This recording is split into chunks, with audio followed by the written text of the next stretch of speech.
नमस्कार बाल दोस्तों, कैसे हो? तो बाल दोस्तों, आज हम कक्षा 7 विषय हिंदी भाग 1 स्वाध्ययन पोथी जो सरकारी प्राइमरी स्कूल में सरकार की ओर से हमें दी गई है, उस स्वाध्ययन पोथी का आज हम सॉल्यूशन करने वाले हैं। उसमें कक्षा 7 में विषय हिंदी में चित्र के संग संग बहुत ही प्यारा चित्रपाठ है, उस चित्रपाठ का हम आज सॉल्यूशन करने वाले हैं। तो बच्चों, आपसे अनुरोध है कि आप सबसे पहले इस चैनल में है तो उस चैनल को सब्सक्राइब जरूर कर देना। बाल दोस्तों, देखें कि पहला पृष्ठ हमारा फ्रंट पेज इस प्रकार से हमें दिखाई देता है स्व अध्ययन पोथी का। तो ज़्यादा वक्त न गवाते हुए हम पाठ की ओर जाते हैं। चित्र के संग संग चित्रपाठ। चित्रपाठ बच्चों किसे कहते हैं कि चित्र देख के हमें उसके बारे में पूरी जानकारी प्राप्त करनी होती है। तो देखिए, आप सबसे पहले सारांश दिया गया है, पढ़ लेते हैं थोड़ा बहुत कि चित्र के संग संग चित्रपाठ में 2 चित्र दिए गए हैं। इन चित्रों के माध्यम से छात्र की तर्क शक्ति एवं वर्णनात्मक कौशल का विकास करना मुख्य हेतु है। यहाँ पर तर्क शक्ति एवं वर्णनात्मक कौशल का विकास करने के हेतु अन्य चित्रों का भी वर्णन करने के लिए दिया गया है। तो बाल दोस्तों, हमें क्या करना है कि तर्क शक्ति का उपयोग करना है। हमें तर्क बुद्धि है हमारी, उसका हमें इस्तेमाल करना है कि भाई ऐसा कैसे हुआ होगा। तो हम अपने विचार लिखना है इसमें। तो प्रश्न 1, चित्र का अवलोकन करके सही विकल्प चुनकर कोष्ठक में राइट का निशान कीजिए, यानी कि खरे की निशानी कीजिए आप। तो बहुत ही प्यारा चित्र दिखाई देता है, सारी की सारी क्रियाएं हो रही है। साइकिल वाला साइकिल में हवा भर रहा है, तोता खंभे पर बैठा है, सब्जी वाली औरत सब्जी बेचने जाते हैं, मोची रास्ते पे बूट चप्पल रिपेयर कर रहा है, कुत्ता आराम से सो रहा है, गुब्बारे वाला गुब्बारे बेचने जा रहे हैं, रास्ते पे सारे के सारे वाहन चल रहे हैं, ऐसा हमें प्रतीत होता है। तो इसके माध्यम से हमें ये जो भी उत्तर है उनके लिखने हैं हमें। गुब्बारे के हाथ में कितने गुब्बारे हैं? तो गुब्बारे वाले को क्या करना है, सबसे पहले हमें देखना है और उसके बाद हमें गिनती करनी है कि भाई उसके हाथ में 7 गुब्बारे हैं। दूसरा है, साइकिल वाले के हाथ में क्या है? पंप है। तो इसमें क्या कर देना है बच्चों, जो भी कोष्ठक है उसमें हमें राइट कर देना है। तीसरा है, रिक्शा में कितने यात्री बैठे हैं? तो कितने बैठे हैं? 1 बैठे हैं, तो 1 है, उसमें राइट कर देना हमें। कुंजड़िन सब्जी बेचने के लिए कहाँ नहीं जा सकती? अस्पताल में नहीं जा सकती, बाकी तो मोहल्ले गली बाजार में जा सकती है, लेकिन अस्पताल में सब्जी बेचने के लिए वो नहीं जा सकती, तो उसमें हमें राइट कर देना है। रबर से बनी चीज़ कौन सी है? गुब्बारे भी बनते हैं रबर से, टायर भी बनते हैं, गेंद भी बनती है, लेकिन बच्चों हमें इस प्रश्न में क्या लिखा है? रबर से बनी चीज़ कौन सी नहीं है? किताब रबर से नहीं बनती है, तो उसमें हमें राइट कर देना है। उसके बाद प्रश्न 2, प्रश्न 1 के चित्र का अवलोकन करके प्रश्नों के उत्तर लिखिए। चित्र में कौन कौन से यातायात के साधन दिखाई दे रहे हैं? चित्र में cycle, motor car, auto rickshaw, bike आदि यातायात के साधन दिखाई दे रहे हैं। मोची क्या काम करता है? चित्र में मोची ग्राहक आने की राह देख रहा है। यदि ग्राहक आए तो उसके चप्पल सी देता है या बूट पॉलिश कर देता है। फिर तीसरा प्रश्न, शब्दों के हिंदी में लिखिए। फुग्गो फुग्गो फुग्गो को हिंदी में क्या कहते हैं? गुब्बारा। साइकिल को साइकिल, पोपट को तोता कहते हैं। शाकभाजी वाली कोई स्त्री हो तो इन्हें हिंदी में कुंजड़िन कहते हैं। थांभलो ने खंभा, कुतरों ने कुत्ता। तो इस प्रकार से हमें हिंदी करके लिखना है। चौथा प्रश्न, साइकिल वाला साइकिल में हवा क्यों भर रहा है? साइकिल वाला साइकिल में हवा इसलिए भर रहे हैं क्योंकि साइकिल में से हवा निकल गई होगी या तो उसमें पंक्चर हो गया होगा। पांचवा प्रश्न है, ईंधन के बिना चलने वाले यातायात के साधनों के नाम लिखिए। ईंधन के बिना यानी कि पेट्रोल, डीजल, केरोसिन के बिना जो भी चलते हैं उसके हमें नाम लिख देना है।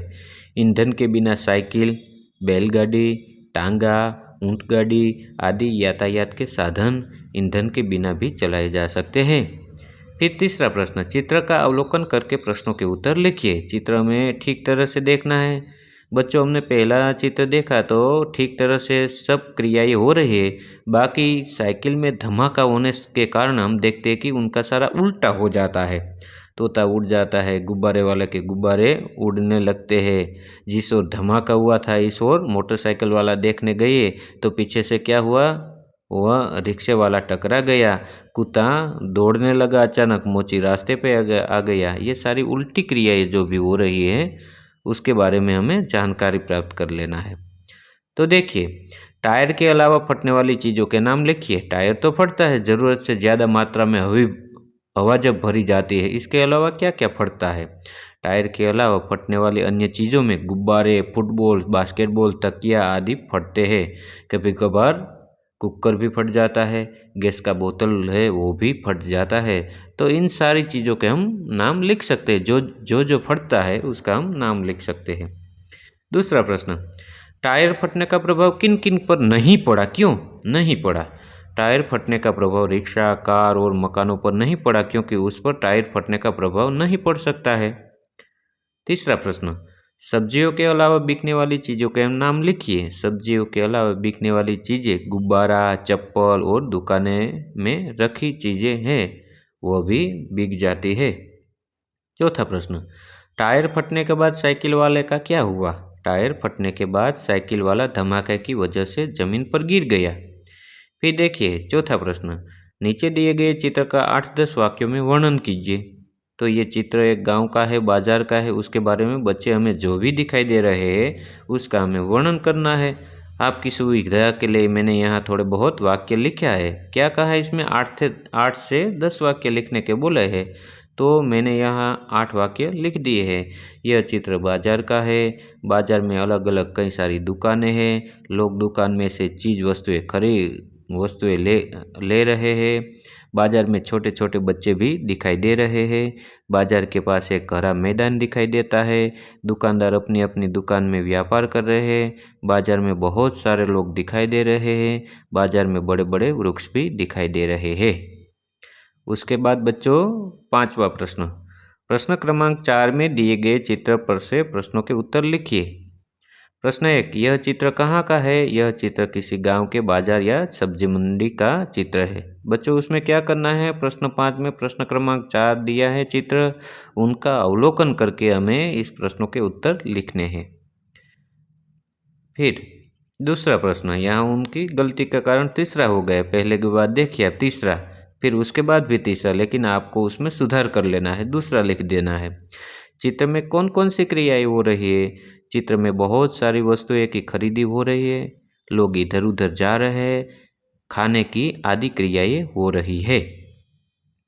सामान लाने के लिए आप साथ में क्या ले जाते हैं? सामान लाने के लिए हम अपने साथ कपड़े की थैली ले जाते हैं। यदि मान लो कि हम बाजार में गए और किसी भी चीज़ वस्तु की खरीदी करने गए तो हमें साथ में थैली जरूर लेकर जाना चाहिए। प्रश्न चौथा, आपके घर में सब्जी लेने के लिए कौन कौन जाते हैं? मेरे घर में सब्जी लाने के लिए ज़्यादातर मेरी मम्मी जाती है, कभी कभार मेरे पापा भी सब्जी लेने के लिए जाते हैं।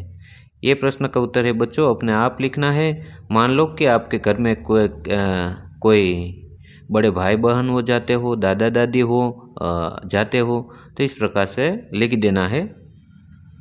प्रश्न 5, आपको अगर इन दुकानों में से कुछ खरीदना हो तो क्या खरीदेंगे? मुझे अगर इन दुकानों में से कुछ खरीदना हो तो मैं ताज़ी ताज़ी सब्जियां और फल खरीदूंगा। उसके बाद प्रश्न 6, चित्र का अवलोकन करके 8-10 वाक्य में वर्णन कीजिए। देखिए आप चित्र के, एक रिक्शा है, एक भाई चला रहा है, उसके पीछे एक यात्री बैठा है, रिक्शे में अचानक से अकस्मात हो जाता है और एक राहगीर यानी कि एक मुसाफिर उसके नीचे आ जाता है। मुसाफिर के पैर से लहू निकलता जा रहा है। कुछ लोग ये दृश्य देखकर उसके पास अकस्मात जहां हुआ उस स्थल पर दौड़े आ रहे, ऐसा हमें प्रतीत हो रहा है। तो हमें बच्चों क्या करना है? 8-10 वाक्य इस बारे में लिख देना है। तो आपकी सुविधा के लिए मैंने यहाँ लिखा है। यह चित्र एक सड़क का दृश्य है। चित्र में एक ऑटो रिक्शा एक व्यक्ति से टकरा जाता है, ऐसा दृश्यमान होता है। रिक्शे में टकराने के कारण एक यात्री जो रिक्शे के नीचे आ गया है, उसके पैर से लहू निकलता है, ऐसा दिखाई दे रहा है। रिक्शा चलाने वाला उस आदमी को देखता है। कुछ अन्य मुसाफिर अकस्मात की जगह पर मदद के लिए आते दिखाई दे रहे हैं। प्रश्न 7। प्रश्न क्रमांक 6 में दिए गए चित्र का अवलोकन करके प्रश्नों के उत्तर लिखिए। इसमें क्या करना है बच्चों, ये आखिर में जो हमें चित्र दिखाई दिया, रिक्शे के नीचे एक व्यक्ति आ गया, उसमें से ये प्रश्न है, उसको चित्र देख के हमें इस प्रश्न के उत्तर लिख देना है। चित्र में क्या हुआ? चित्र में एक आदमी रिक्शे में आ जाता है और उसके एक पैर में लहू निकलता दिखाई दे रहा है, ऐसा प्रतीत होता है हमें। इस घटना के बाद क्या हुआ होगा? इस घटना के बाद जो लोग इकट्ठे हुए लोग होंगे, उसके घायल व्यक्ति को तुरंत अस्पताल पहुंचाया होगा। तीसरा प्रश्न, 108 हेल्पलाइन नंबर का उपयोग कैसे होता है? यदि किसी व्यक्ति का अकस्मात होता है तो हम तुरंत अपने मोबाइल में से 108 नंबर डायल करके एम्बुलेंस को बुला सकते हैं। प्रश्न 8 चौथा, अस्पताल में कैसे इलाज होता है? अस्पताल में किसी भी व्यक्ति को कौन सी बीमारी है, उसका पता करने के बाद उसकी बीमारी के हिसाब से इलाज किया जाता है। प्रश्न 5, घटना के स्थल पर तात्कालिक इलाज कैसे कर सकते हैं? घटना स्थल पर तुरंत इलाज के लिए हमारे पास प्राथमिक इलाज की किट होनी चाहिए। प्रश्न 8, निम्नलिखित परिच्छेद को पढ़कर नीचे दिए गए प्रश्न के उत्तर लिखिए। तो सबसे पहले बच्चों क्या करना है, ठीक तरह से हमें ये पैराग्राफ पढ़ना है। उसके बाद इसमें से जो भी प्रश्न दिए गए हैं उसका हमें उत्तर लिख देना है। विद्यार्थी जीवन में कौन से गुण प्राप्त होते हैं? विद्यार्थी जीवन में हमें ईमानदारी, धैर्य, दृढ़ता और अन्य मानवीय गुण प्राप्त होते हैं। दूसरा प्रश्न, हमारे जीवन में अनुशासन क्यों होना चाहिए? अनुशासन हमें जीवन में आगे बढ़ाने का काम करता है। जीवन की नींव को यदि मजबूत करना हो तो हमें अनुशासन से चलना होगा। तीसरा प्रश्न, विद्यार्थी जीवन का उद्देश्य क्या है? विद्यार्थी जीवन का उद्देश्य हमें अनुशासन में रहकर अध्ययन करना सिखाता है। इसके कारण हम जीवन में आगे बढ़ सकते हैं। चौथा प्रश्न, आपको जीवन में किसका मार्गदर्शन मिला? कैसे? मुझे अपने माता पिता, गुरुजी से बहुत सारा मार्गदर्शन मिला है, जिससे मेरे जीवन में अच्छे रास्ते पर चलने की सीख मिलती है। परिच्छेद को उचित शीर्षक दीजिए। बच्चों क्या करना है, इस परिच्छेद को पढ़कर हमें उचित शीर्षक देना है। तो मैंने लिखा है यहाँ, इस परिच्छेद को हम विद्यार्थी जीवन का महत्व ऐसा शीर्षक देना चाहेंगे। 9वां प्रश्न, सही विकल्प के सामने कोष्टक में राइट का और गलत के सामने गलत का निशान कीजिए। सब्जी में गलती है, क्या है कि सब्जी में जी हो है वह दीर्घ ई होना चाहिए, इसलिए यह गलत है। रिक्शा बिल्कुल सही है। पंछी में छी है, ई है दीर्घ ई, वह दीर्घ ई होना चाहिए, ह्रस्व नहीं होना चाहिए। फिर पंप तो सही है, जूते भी सही है। इंसान, उसमें न आधा होता है, इसलिए ये भी गलत है।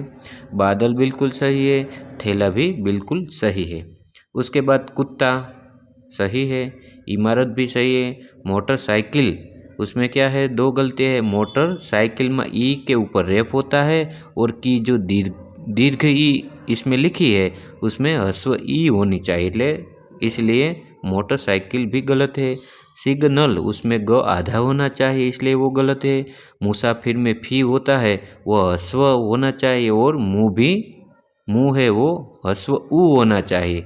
दीर्घ ऊ लिखा हुआ है यहाँ, वह मुसाफिर मुँह है वो ह्रस्व ऊ होना चाहिए। फिर वो चीज़ तो सही ही है। तो इस प्रकार से हमें कोष्टक में राइट या गलत का निशान कर देना है। प्रश्न 10, शुद्ध रूप से लिखिए। खंभा पर तोता बैठा है, तो उसमें गलती है, तो हमें सुधार कर शुद्ध रूप से लिख देना है। खंभे पर तोता बैठा है, साइकिल का टायर फट गया, छोटे बच्चे को मत मारो, मैं और मेरी सहेली बाजार जा रहे हैं, तुम कहाँ जा रहे हो, इस प्रकार से हमें सुधार करके लिख देना है। तो बच्चों, ये था आज को वीडियो। ये वीडियो आपको कैसा लगा ज़रूर एक छोटा सा कमेंट करके मुझे बताना। इस वीडियो को लाइक भी कर देना और बच्चों आप नए हो तो एक बार सब्सक्राइब भी ज़रूर कर देना और बेल आइकन को भी ऑन कर देना, इसलिए मेरी कोई भी वीडियो हो वो आपको सबसे पहले देखने को मिले। तो इस प्रकार से बच्चे हम कोई भी पाठ हो, कविता हो, हिंदी, गुजराती, संस्कृत के सारे पाठ हो, उनके अभ्यास हो, स्वाध्याय के प्रश्नोत्तर हो, सभी को मैं इस चैनल में डालने वाला हूँ। और ये स्वाध्ययन पोथी की भी मैं ये सॉल्यूशन करके डालने वाला हूँ। तो कृपया करके इस चैनल को आप ज़रूर सब्सक्राइब भी कर लेना। Bye bye, thank you. मिलते हैं दोस्तों अगले वीडियो में। Thank you.